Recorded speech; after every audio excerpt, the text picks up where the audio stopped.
Welcome to ರಿನಲ್ ರಿವಾ blogs. ನಾನಿವತ್ತು ಮೀನಿನ ಸಾರು ಮಾಡ್ತಾ ಇದ್ದೀನಿ. ಇಲ್ಲಿ ಗಲ್ಫಲ್ಲಿ ಇದಕ್ಕೆ ಸುಲ್ತಾನ್ ಬಶಿ ಅಂತ ಹೇಳ್ತಾರೆ. ಇದನ್ನು ಸಾರನ್ನು ಮಾಡ್ತಾ ಇದ್ದೇನೆ. ಬನ್ನಿ ನೋಡೋಣ ಈಗ ಯಾವ್ಯಾವ ಇಂಗ್ರೀಡಿಯೆಂಟ್ಸನ್ನು ನಾನು ಹಾಕ್ಕೊಳ್ತಾ ಇದ್ದೇನೆ ಅಂತ. ಮೊದಲಿಗೆ ನಾನು 10ರಿಂದ 12ರಷ್ಟು ಮೆಣಸನ್ನು ತೆಗೆದುಕೊಂಡಿದ್ದೇನೆ. ನಿಮಗೆ ಖಾರ ಜಾಸ್ತಿ ಬೇಕಾದರೆ ಜಾಸ್ತಿ ಹಾಕ್ಕೊಳ್ಳಿ. ಲಿಂಬೆ ಗಾತ್ರದ ಹುಣಸೆ ಹುಳಿ, ಒಂದು ನೀರುಳ್ಳಿ, ಸ್ವಲ್ಪ 5ರಿಂದ 6 ಕಾಳು ಮೆಣಸು, 4ರಿಂದ 5 ಬೆಳ್ಳುಳ್ಳಿ. ಇದು ಇಲ್ಲಿ ದೊಡ್ಡ ಗಾತ್ರದ್ದು ಸಿಗೋದ್ರಿಂದ ನಾನು ಇದನ್ನು ಈ ಥರ ಎಸಳನ್ನು ಕಟ್ ಮಾಡಿದ್ದೀನಿ. ಅದರ ಜೊತೆಗೆ 2 ಸ್ಪೂನಷ್ಟು ಕೊತ್ತಂಬರಿಯನ್ನು ಹಾಕ್ಕೊಳ್ತಾ ಇದ್ದೀನಿ. 1 ಸ್ಪೂನಷ್ಟು ಜೀರಿಗೆಯನ್ನು ಹಾಕ್ಕೊಳ್ತಾ ಇದ್ದೀನಿ. ಸ್ವಲ್ಪ ಸಾಸಿವೆ, ಫ್ರೈ ಮಾಡಿದ ಮೆಂತ್ಯಕಾಳನ್ನು ಹಾಕ್ಕೊಳ್ತಾ ಇದ್ದೀನಿ. ಜೊತೆಗೆ 1 ಕಪ್ಪಷ್ಟು ತೆಂಗಿನ ತುರಿಯನ್ನು ಹಾಕ್ಕೊಳ್ತಾ ಇದ್ದೀನಿ. ಹಾಗೂ 1 ಸ್ಪೂನಷ್ಟು ಅರಿಶಿಣದ ಹುಡಿಯನ್ನು ಹಾಕ್ಕೊಳ್ತಾ ಇದ್ದೀನಿ. ಇದನ್ನು ಇನ್ನು ಚೆನ್ನಾಗಿ ಮಿಕ್ಸಿಯಲ್ಲಿ ರುಬ್ಕೊಳ್ಳೋಣ.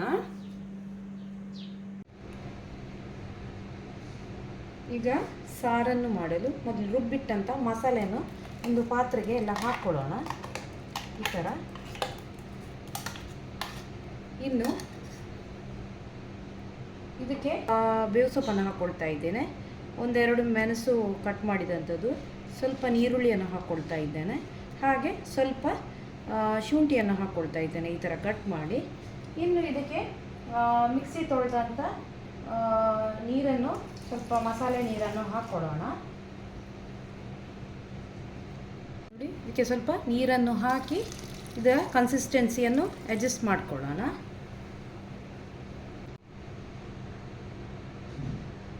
ಇನ್ನು ಇದನ್ನು ಮುಚ್ಚಳ ಮುಚ್ಚಿ ಚೆನ್ನಾಗಿ ಒಂದು ಕುದಿ ಬರುವ ತನಕ ಇಡಬೇಕು. ಈಗ ಇದು ಸಾರು ಚೆನ್ನಾಗಿ ಕುದೀತಾ ಇದೆ. ಇದಕ್ಕೆ ಈಗ ನಾವು ಚೆನ್ನಾಗಿ ಕ್ಲೀನ್ ಮಾಡಿ ವಾಶ್ ಮಾಡಿ ಇಟ್ಟಂಥ ಮೀನಿನ ಪೀಸನ್ನು ಹಾಕ್ಕೊಳ್ಳೋಣ. ನಾನು ದೊಡ್ಡ ಮೀನಾದ ಕಾರಣ ಇದನ್ನು 3 ಪೀಸಾಗಿ ನಾನು ಮಾಡ್ಕೊಂಡಿದ್ದೀನಿ.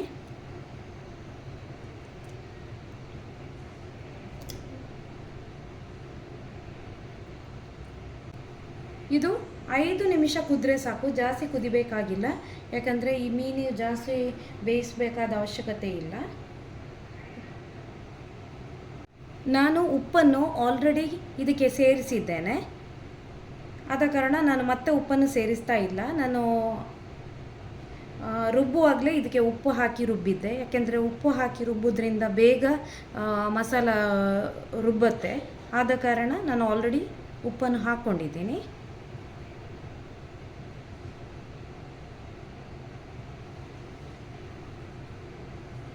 ನೋಡಿ, ಇದೀಗ ಮೀನಿನ ಸಾರು ರೆಡಿಯಾಗಿದೆ. ಈ ರೆಸಿಪಿ ನಿಮಗೆ ಇಷ್ಟವಾಗಿದ್ದಲ್ಲಿ ಲೈಕ್ ಮಾಡಿ, ಶೇರ್ ಮಾಡಿ, ಕಮೆಂಟ್ ಮಾಡಿ. ನನ್ನ ಚಾನೆಲನ್ನು ಸಬ್ಸ್ಕ್ರೈಬ್ ಮಾಡದಿದ್ದಲ್ಲಿ ಸಬ್ಸ್ಕ್ರೈಬ್ ಮಾಡಿ. Thank you for watching.